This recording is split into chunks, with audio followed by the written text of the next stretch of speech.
Shalom, bien-aimés dans le Seigneur, nous continuons avec notre méditation sur le thème « Soyez ouverts d'esprit ». Nous tirons notre texte dans 2 Rois chapitre 7, de versets 19 à 20 qui nous dit ceci. « Et l'officier avait répondu à l'homme de Dieu, « Quand l'Éternel ferait des fenêtres au ciel, pareille chose arriverait-elle » Et Élisée avait dit, « Tu le verras de tes yeux, mais tu n'en mangeras point. » C'est en effet ce qui lui arriva. Il fut écrasé à la porte par le peuple et il mourut. Alléluia. Dans ce verset subséquent à celui d'hier, nous découvrons la mort de l'officier du roi qui a fermé son cœur ou son esprit à ce que Dieu pouvait faire. Il est écrit, « Et l'officier avait répondu à l'homme de Dieu, « Quand l'Éternel ferait des fenêtres au ciel, pareille chose arriverait-elle » Et Élisée avait dit, « Tu le verras de tes yeux, mais tu n'en mangeras point. » C'est en effet ce qui lui arriva. Il fut écrasé à la porte par le peuple et il mourut.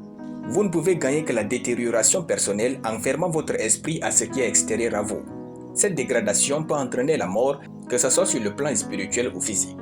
L'officier du roi qui refusa d'ouvrir son esprit à la parole de Dieu avait été tué, tandis que l'abondance, telle que prophétisée par l'homme de Dieu, s'installa pour Israël. Si Dieu vous parle par son serviteur ou un frère, refusez d'être incrédule, car l'incrédulité entraîne la mort. Il est préférable de croire en Dieu et de se tromper plutôt que d'avoir raison à ses propres yeux et de douter de lui.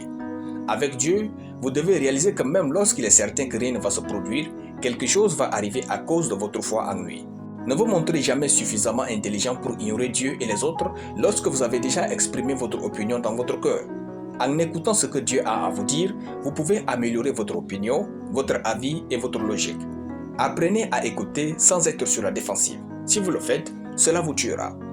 Ne muselez pas votre potentiel en refusant de vous ouvrir aux possibilités que la vie peut vous offrir.